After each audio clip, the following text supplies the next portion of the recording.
Ready, Chair? I'll call the meeting to order and begin with the land acknowledgement statement. On Tuesday, January 14th, 2025, we acknowledge that this sacred land on which Smith Falls is now located has been a site of human activity for over 10,000 years and is rich in Indigenous history. This land is the ancestral and unceded territory of the Algonquin Anishinaabe Nation. We are grateful to the Algonquin ancestors who cared for the land and water in order that we might meet here today. We are also grateful to the Algonquin people for their contribution in the making of the Rideau Canal, which runs through Smith Falls. We are mindful of broken covenants and the need to reconcile with all our relations. Together, may we care for this land and each other, drawing on the strength of our mutual history of nation building through peace and friendship, being mindful of generations to come. Next item is approval of the agenda. We'll add Heritage Week to the agenda Sure. as I guess it would be a priority issue number 4. Anything else anyone wants to put on the agenda? Okay, would someone move that we accept the agenda? Jenny, and a seconder, Dawn. All in favor? Thank you. The adoption of the minutes from the last meeting.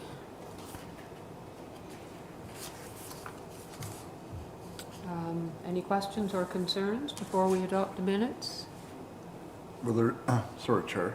There will be some discussion in regards to item 5.2 of having a consultant talk to us about the Heritage Trust in regards to the Queen Street property. 5.2. Oh, I see. 5. That's 5.1, I guess. Is it? Well, okay, 5.1? sorry, 5.1. There isn't anything for us to discuss in particular, but will we get An update of some sort? it'll be an update later in the meeting. Yeah. Okay. Yeah. All right, thank you. So would someone move that we adopt the minutes? John moves that, and Class second. All in favor? Thank you. Disclosure of monetary interest, anyone? No? Okay, on to the priority issues. Now that we're in a new calendar year, we need to do a work plan. We've done these in the past.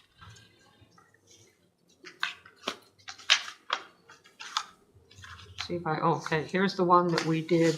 Well, actually, it was the December 2023 update of the work plan, which is from 2022 to 2026. So it's a work plan for the entire 4 years of our term. But it was updated in December. So looking over the items, most of them we have actually achieved.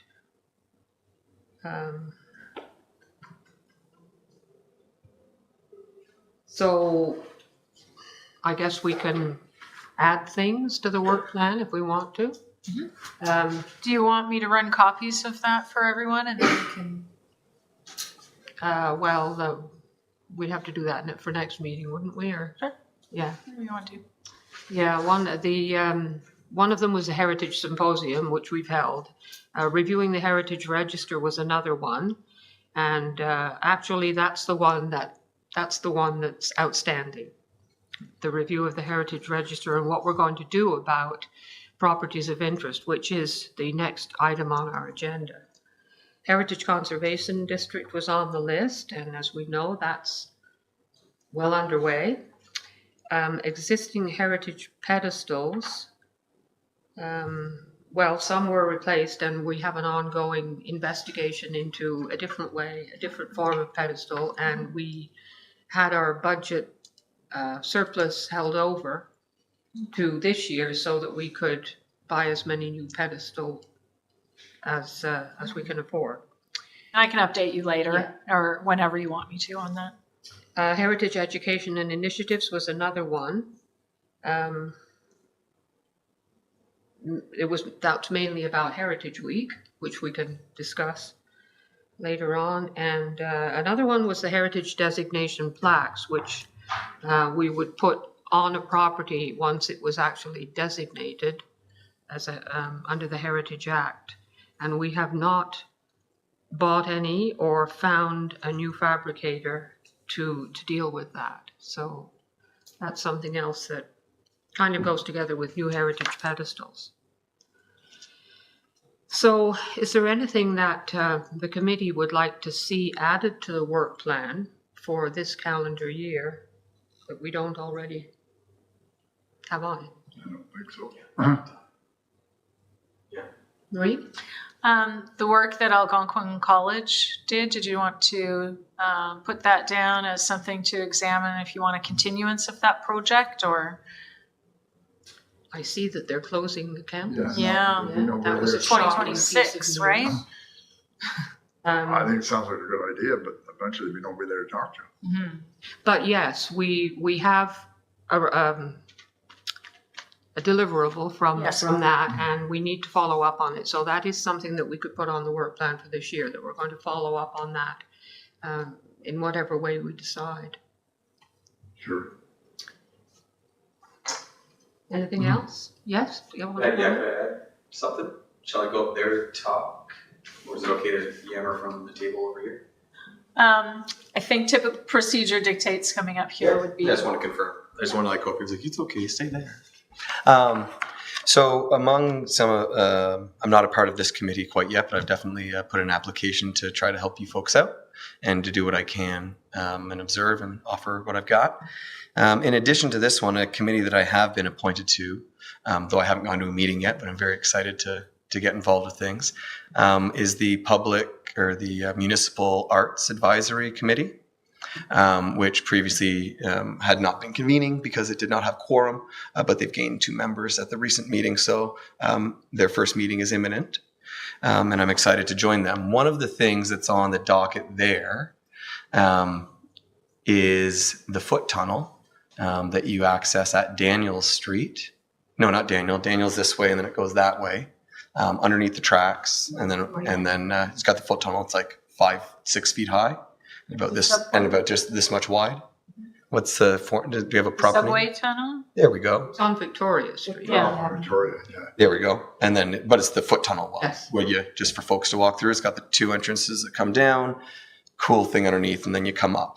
And it's filled with a lot of graffiti that says things like, I love you, and, never give up, and like, you are enough. There's a lot of really motivational graffiti in there, but it's all very, it looks like graffiti, but it's all just a bunch of people just kind of helping each other out, but it's spray painted. In any case, that foot tunnel, as you all may well know, is situated inside of Shawville, which was one of those first areas to be annexed by Smiths Falls. And it was annexed prior to the railroad dropping onto it. And the Smiths Falls book has really nice pictures and maps of Shawville, the initial plan from the early 1800s, before the tracks carved through that parcel of land and made living there very difficult logistically. This side of the tracks, that side of the tracks. One of the parts that's like central to Shawville, like you just keep on driving downtown just past Elwoods and just keep on going, and then you hit our 6-ish way intersection, which is the most fun. Might be the widest road in Ontario. That's not multi-lane. But then that beautiful building that's sitting right here, which was like a hardware store that Advanced Alarms is inside of right now. So that's where I'm standing, right? And that's the center of this Shawville parcel over top of all these tracks, this whole area.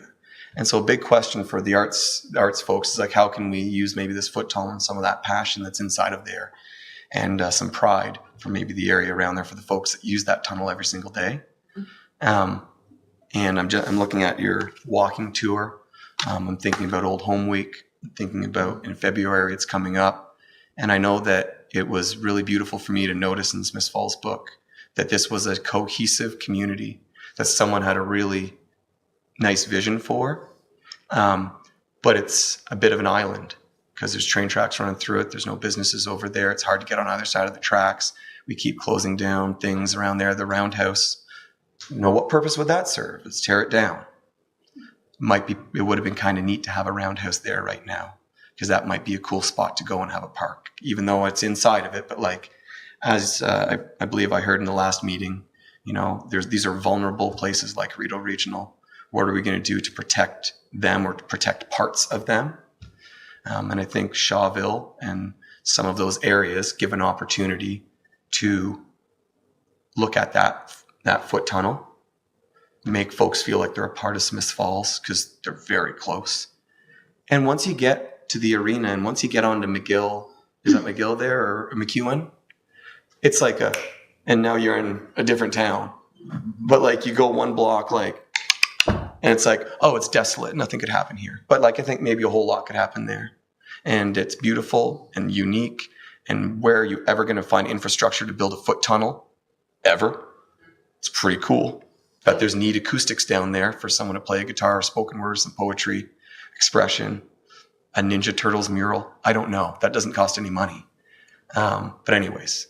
So how would you like to relate that to Heritage Committee? Would the Heritage Committee like to take a look at, over the next year, considering Shawville as a potential area of interest? And initially by just the committee itself, just checking in with folks living around there and seeing how they feel about stuff. Do you like it just how it is? Do you want anything there at all? You looking for a park? You looking for not a park? Because that might attract more people, and maybe you don't want that at all. Don't know. But I think it's a cool area of town, and it's an area that I think the town itself has on their list of spots that they need to address. But if we made people love it, then all of a sudden it doesn't cost any money and it brings a source of pride. Okay. So we can look into the heritage, the history and the heritage of that area, because we have not. Yeah, it's kind of just right there. And this committee has not. Yeah, and let's not spend money. Let's just take a look. Okay, thank you. Class? Yeah, interesting presentation. It's always been known to me as a dangerous place to go. For sure. The tunnel itself? The tunnel itself. I've walked through there lots. I have not walked through there, to be honest with you, but I've mentioned a few people, it's not a great place to go. There's a lot of, as you say, graffiti, a lot of riffraff. Yes, but as he points out, it's not nasty graffiti. No, it's all I've seen it. They're hearts. Yeah. Oh yeah, no, I don't just. With some other bad stuff. I think it's a neat idea to revitalize that and bring it out to people and say, hey, this is a cool place to go, and clean it up, I guess, and what have you, and so forth. I mean, it was a tunnel that was a great need to get across there. Mm-hmm. It's hard. There was no other way except taking life in your own hands and trying to cross 12 tracks. I've always thought it was so that the people who worked on the railway could get to work. Oh. That might be why the tunnel was. Well, and I was wondering who uses this, because like if you go to Duncan J and you're a kid, you stay on that side of the tracks and you go down. And if you go to St. Francis, you wouldn't live in that catch area.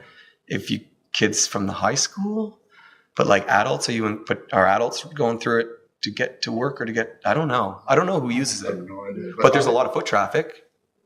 You can see it like when the snow drops, like the last couple of days. Like, I think it'd be worthwhile to look into the history of it. Why was it put there? Yeah. And so on. And Okay.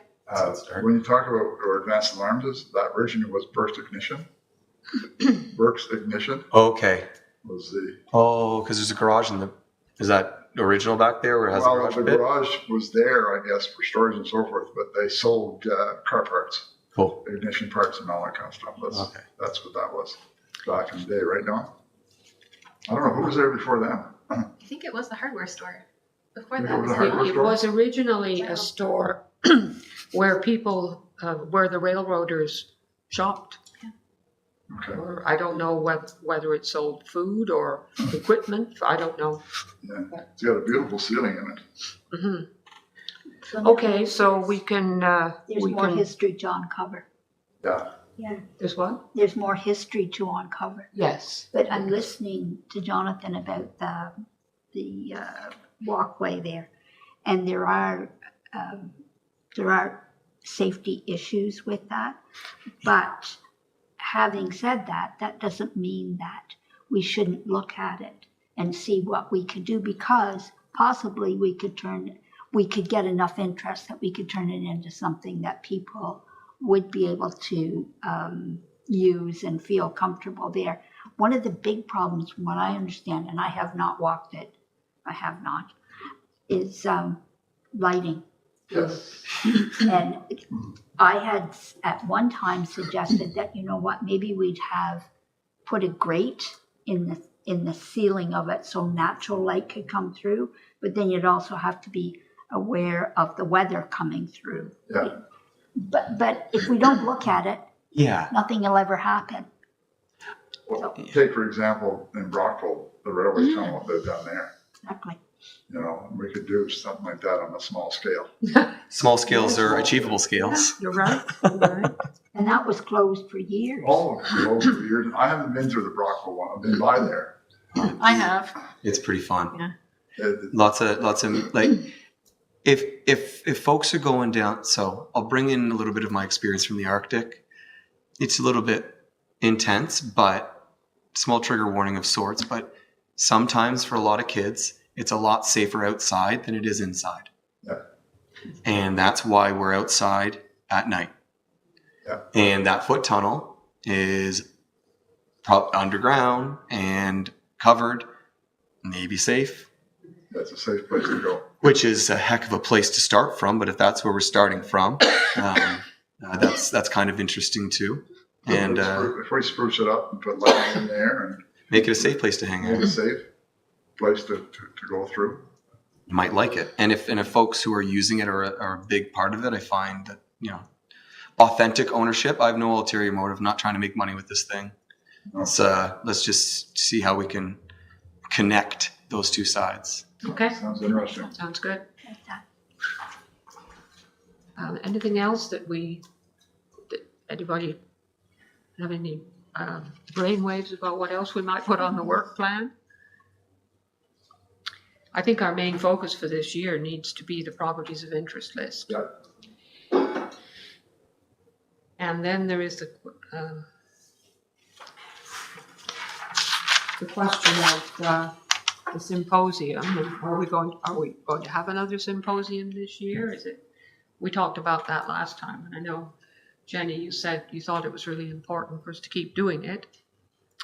But that, you know, it takes quite a while to come up with a theme, and it takes a while to find speakers and set it all up. So I know the thought at our last meeting, if we drop it, is always very difficult to start up again. mm-hmm.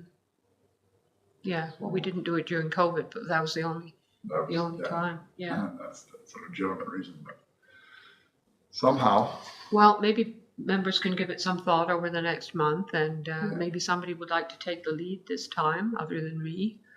So we'll put it on the agenda for next month. Okay.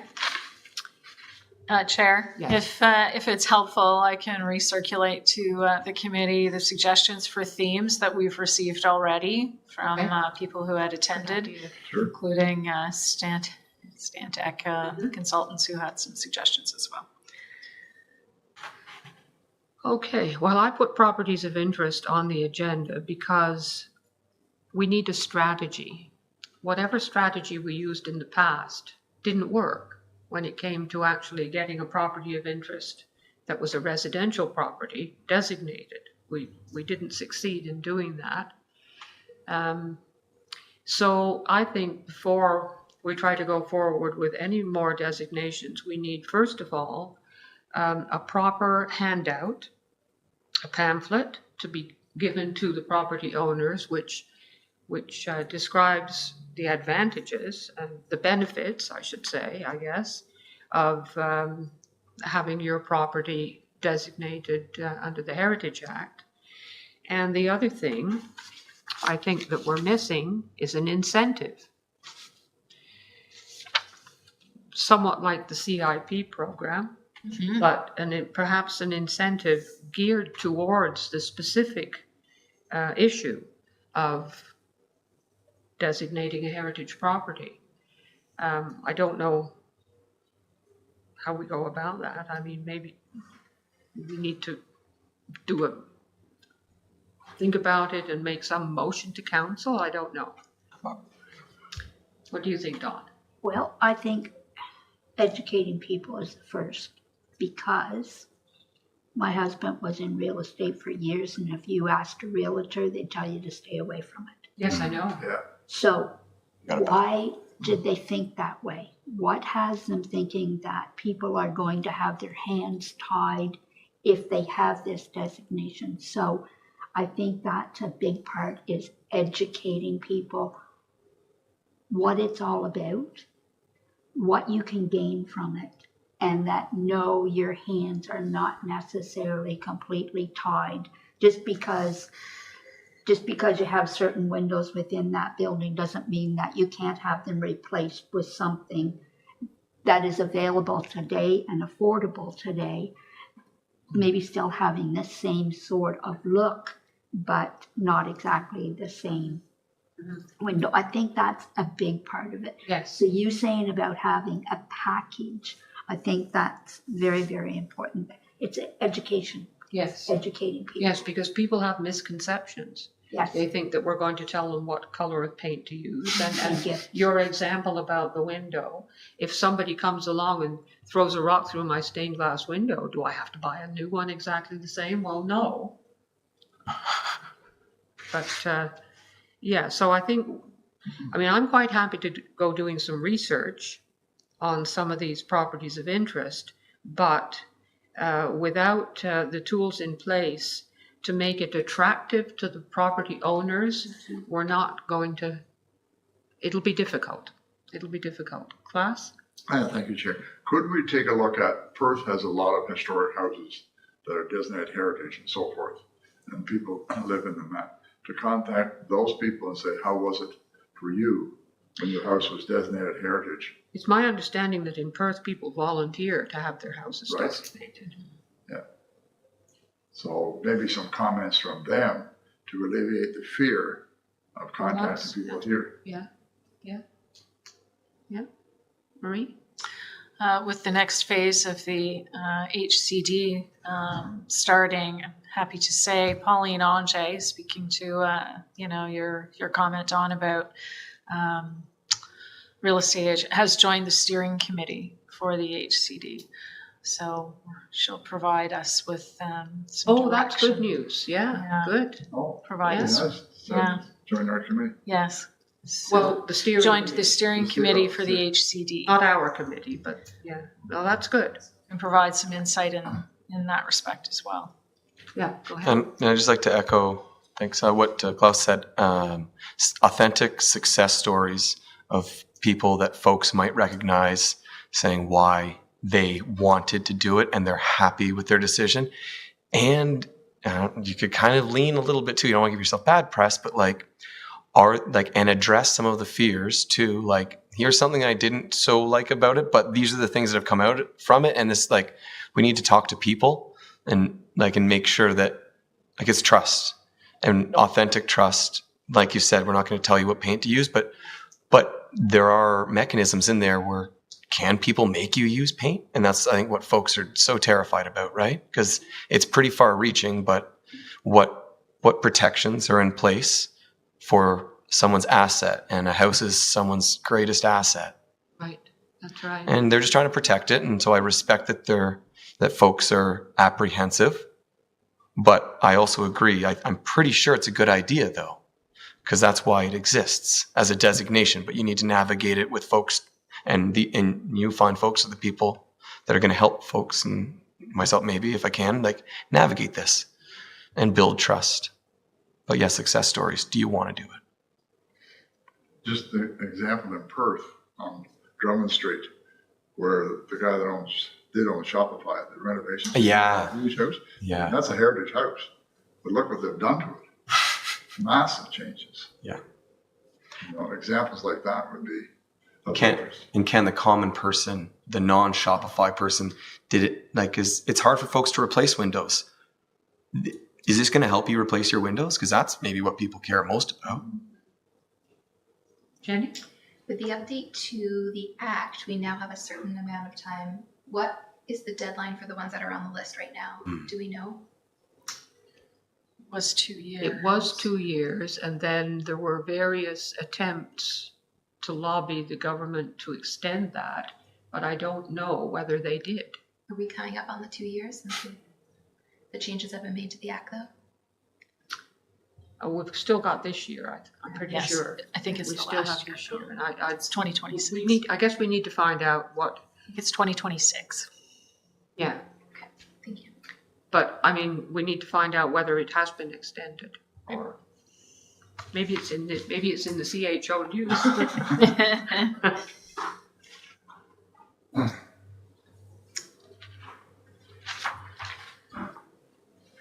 Okay, so, perhaps you and I could get together at some point, and maybe Carl, if he, to think about the pamphlet that we need to, we've been talking about this for a couple of years, we need to get that done so that, you know, a personal contact with the people before we go down the road.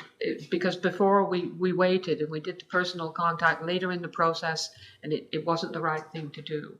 And I'm thinking back to the Algonquin College study and how well received Sean Thompson was when they went around the neighborhood and said to people, "Oh, what a beautiful old home you have. I think this is such and such a style of architecture." And, you know, the people were very friendly. And I think we were too formal at the beginning, and we need to try again. What else is on the agenda? Well, I put down membership recruitment because I thought we were in desperate need, but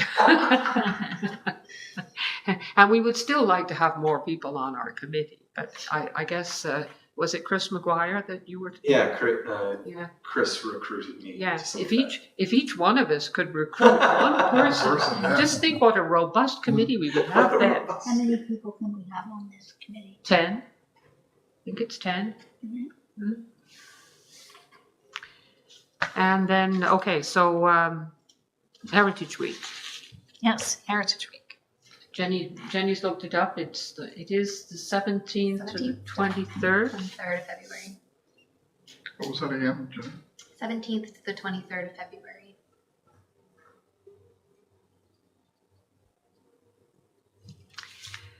Last year, Mary did the work, basically.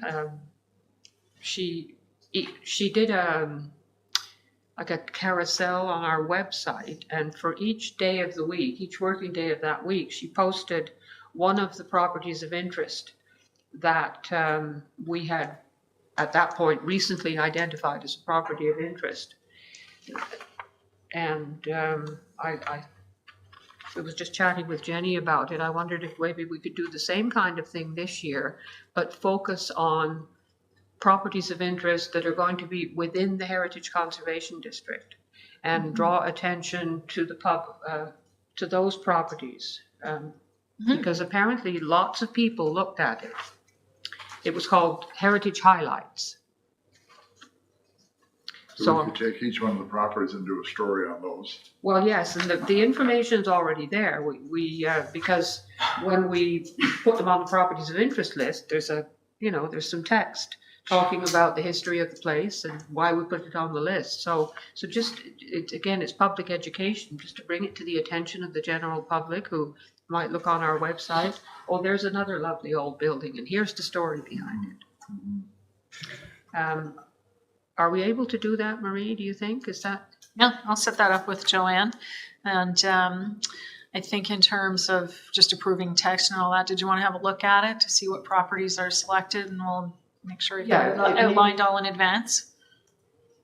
Yeah, sorry, say that again? So we'll get the text and what it'll look like outlined in advance, Yes. because there's a number of proproperties, so you just want to look at 7. We'll just choose 5, maybe, and we'll make sure we've got current photographs. Some of the ones Mary did had a historic photograph as well as a current one, but I can certainly get some of the current photographs. I think I took the pictures that are in this one. Okay. So to that end, I'm kind of like grouping things that I'm getting involved with. So it might seem like there's a bunch, but it's actually pretty small because a lot of things can happen at the same meeting. So in the same breath as kind of looking at what can go into that foot tunnel and how that might look like with artistically or like getting information from kids that are using it. So at the same time, the intent, as you say, education and coming from that lens. Attempting to continue to establish partnerships with schools, which, from what I understand, some other committees are also doing that in this town as well, or looking to engage folks. You always love to push into schools, but as an educator as well, I find it overwhelming when people push in because it's like, I've got a job to do. Don't be giving me more. But if we can somehow package it nicely, like you say, in a nice consumable way, and somehow place it in front of a lot of social studies teachers, it would align nicely with curriculum in elementary and in high school. And so if we could place those things just easily in front of people and starting to think about Heritage Week, starting to think about Old Home Week, just the bug into people's ear, work that you've already done, it's going to go into socials anyway, drop it in front of them over there too, as an option. Okay. Any other comments about Heritage Week? We're okay with that? If we do that, that helps to educate the public. It does. And it's not really the right time of year to do a historic walk around downtown. I don't want to anyway, it's too cold. Okay, so we're on to project updates then. The street and place naming. Marie, tell me. Yes, so I'm taking a stab at updating a street naming bylaw that we have in town, and just wanted to get a really good list of 15 to 20 names that could be potentials for naming any new streets or public spaces that come up, or parks or so on. So I've just given you a quick list, circulated a quick list of names that I don't think are in use in town that are, obvious ones. And then over the course of the next month or two, if you have suggestions, you can send them to me, say by the end of February. If you have any suggestions and the history behind them, that would be lovely. So these names you have here, Marie, these are the suggestions for various streets in town. Yeah. That need a name, or we need to put them someplace. No, these are just if there's a new street or a new park or something that comes up that we need to name, like in any new streets in the new subdivisions, that sort of thing. Just trying to develop a list of available names just to update. Yeah, the one that I thought of a couple of years ago was McKim. What was his first? Was it George? Ward. No, McKim. McKim is the last name. He was the founder of the Rideau Record. Yes. And he also owned with his wife one of the Frost Mansions. I think it was George McKim, but I'd have to check on that. Oh, the McKim, was he a dentist? No. The McKim House, like He was number 69? He was the editor of the newspaper. Yeah. Was he number 69 is the on McKim Chambers? House. Yeah. Yeah. My father owned that one for a little while. Oh.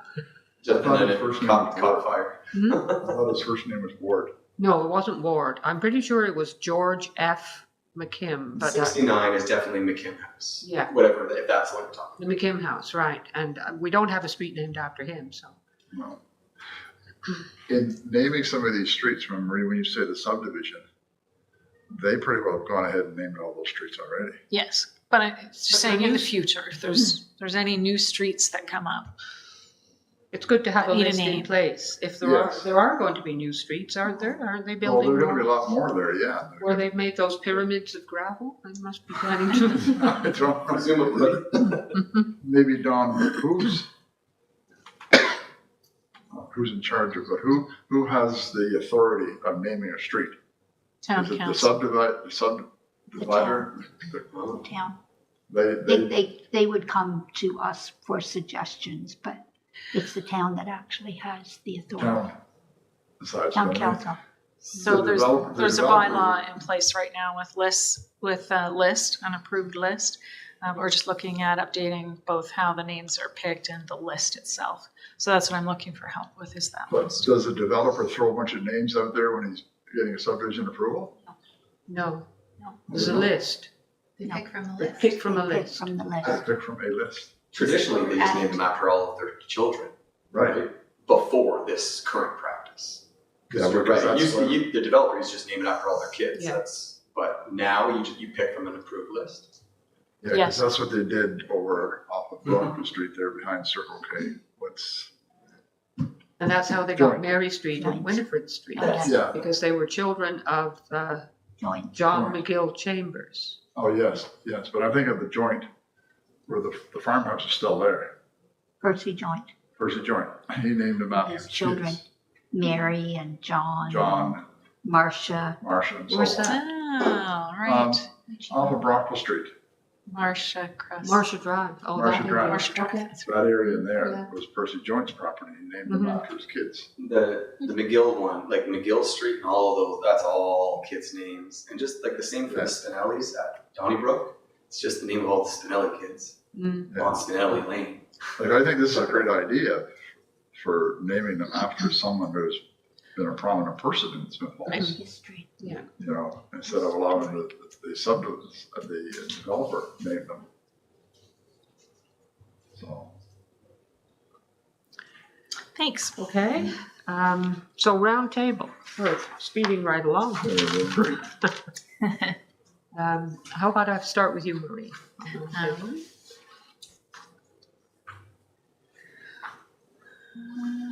No, I think we've covered off everything I had. That's it for me. Thank you. Okay. Class? Well, let's not come back to what I asked before with the Ontario Heritage Trust. Right. How we were going to have some kind of communication with them, and they were going to come to us and say, this is what- Council has said that we may advise council, but we may not submit that to the Ontario Heritage Trust. Oh, That's correct? that's nice. And it's not within our mandate, they said. Okay, because I thought we might have the opportunity to have someone from the Ontario Heritage Trust come to us and say, this is what we're looking for a developer to do. Oh, well, I don't think that's going to happen. Maybe they come to council, but not to us. I don't. Do you want- I can follow up on that if you like and Yeah, see. I mean, just for clarification, so we know for our own sake, you know, what is involved. I mean, this Heritage Trust to me seems like a guru of people that sit up there and make decisions of whatever based on what. Mm. You know, I mean, and it stems on future development for the town. You know, I mean, how hamstrung are we through this Ontario Heritage Trust Company, or not company, organization? How, you mean we as a committee? Well, we as a Say town. we? I don't. Dawn, I'll let you answer that. Well, that is something that we are working on, but there are a lot of restrictions that the town has on them that we have to work through. This is going to be a long process. This is going to be a long process, it is. But having it been a long process slows down Oh, the development. development. There could be developers there today that are interested, but their hands are tied. That's right. So we are in the process of working with that to try to get that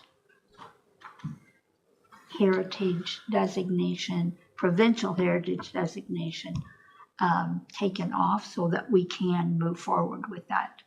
I mean, Don, you say that, you know, there might be, I know there are developers who are waiting, There's been many. many developers saying, Yeah, there are. what can I do? What can I not do?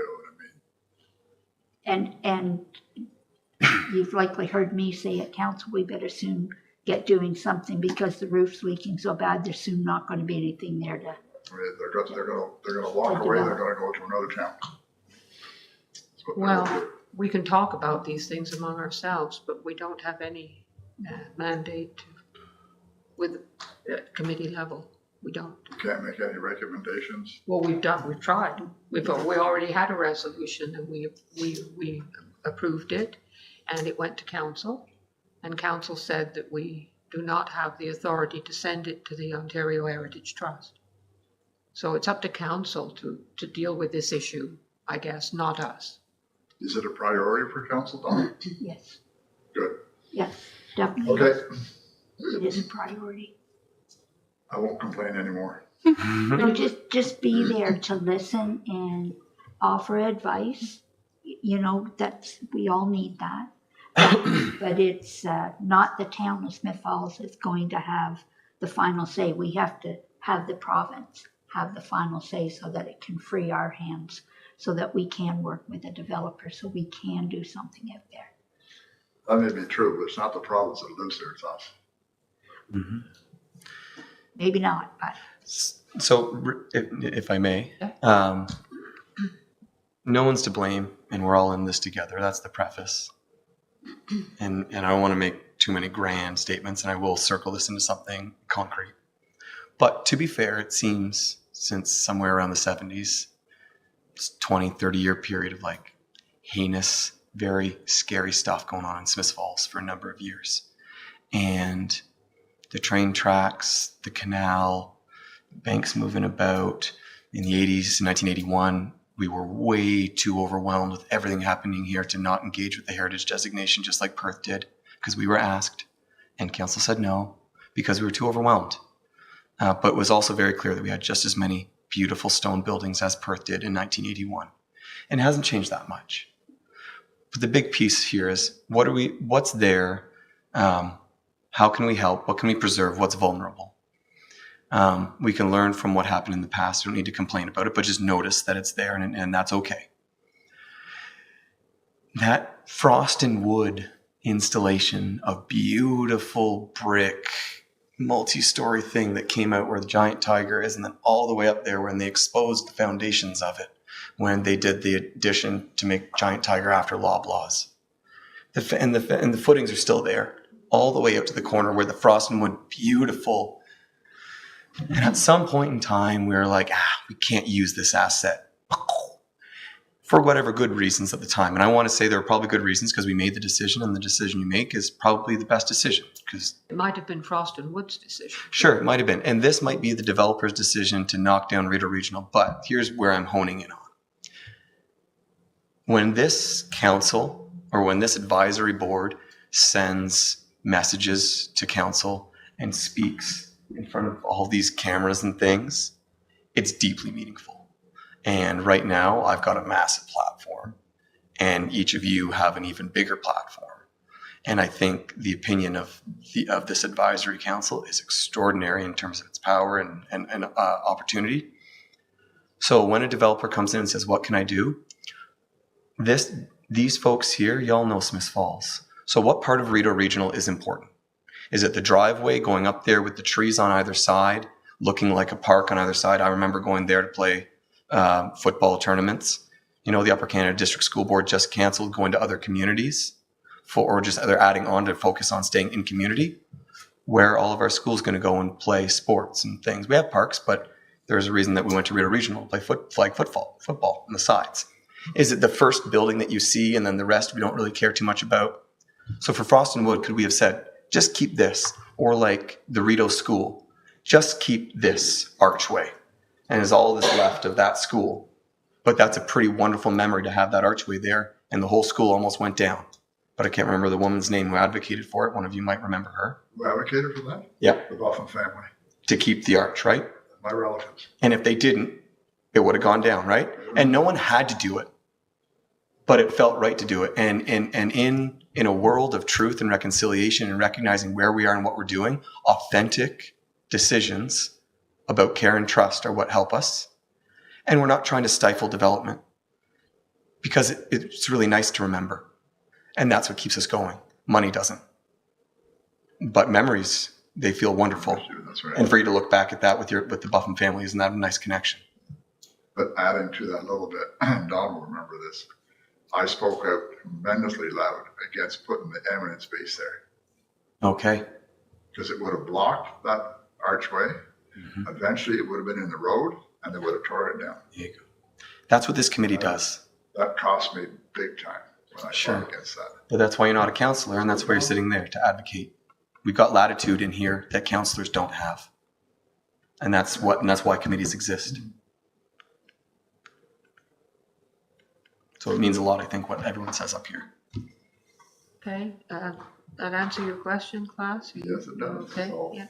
we need to keep pushing forward. I mean, the Queen Street property and the Raider Regional Cut, that's a big bugaboo with me, sorry. Mhm. Huge, I can tell. thank you. Yeah. When I get on a high horse, way out. Well, I mean, in an ideal situation, we would have consultants who would, study the place, write a report on the heritage features, the characteristics, and then we could have it designated municipally. But not to stifle development. We want to remember it. Because it's no good to sit there, like you say. Mhm. Is it an archway? Is it a runway? I don't know. Jenny, do you have anything for roundtable? The HCD steering committee is meeting tomorrow. So this will be our first meeting since council has decided that we are okay to proceed to phase 2. So Okay, we'll good. have an update next meeting, how that meeting goes. Very good. And that's for the plan, Yes, the official plan. study is done. We're on to the plan. Dawn, do you have anything for roundtable?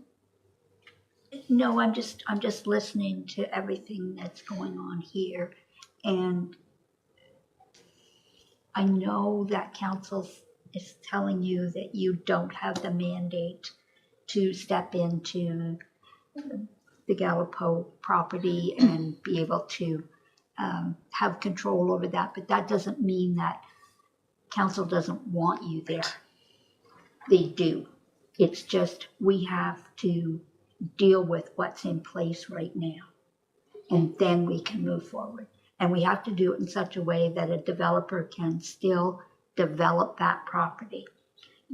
Should the whole thing be heritage? Should portions of it be heritage? These are all the things that need to be worked out. So don't close your mind.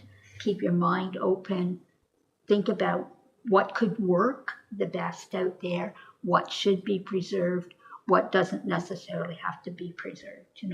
There are, I'm sure, parts of that building that, all you have to do is look at the nurses' building. It's beyond now. It's Yeah. beyond. So, Don, on that thought then, you're saying, I'm going to try to read between the lines there, that we should get involved with council members and talk to them what our thoughts are? Yes, we should have our thoughts. We should have that, and we should have it known what our thoughts are, so that we can be a support system for council. Okay. Want to comment? Just, in my opinion, the motion that we sent to council was asking for that, was it not? We were saying the easement that's on there is overly prescriptive. We recognize that, but give us a chance to figure out what we want to save. Give us a little bit of time to figure out what, investigate and figure out what part of it we can designate privately or, Before the easement is removed. Yes. Before, not after. Because my fear is as soon as that easement is removed, it's going to be demolished. So give us a little bit of time. That's what I thought the recommendation we were sending to council. And that's what was said no to last night. So I don't know. But we can still work on that. We can still work on those ideas and be ready when that designation comes up. The town of Smith Falls doesn't have power. No. The province has the power. That's right, province that's has right, power. it's the province. Exactly Yeah, right. yeah. So And we until the province exercises its power, town can't do anything. Is that correct? Yeah. So you can have your ideas already. Mhm. And then the day that is lifted, okay, The same pamphlet that you're talking about to help folks, individuals understand heritage designations, I think that would help everybody in the town because, I'm getting involved, but I'm just a person and you're all just people and counselors are just people, not all knowing. And this group here looks very in a granular way at this topic. And that little easy consumable education piece, I'm sure the counselors would enjoy it. They wouldn't be upset that we made it. And it's just like helping them understand where we're coming from. It's not overly prescriptive. We're not trying to tell you you can't make new windows. We're not telling you can't make a new subdivision. Just we want to pay attention to making it look pretty. We don't want to wreck our history. No, we don't. We do not.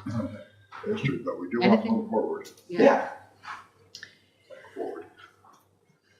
Are we in a position then to ask that a study be done, that consultants do a study?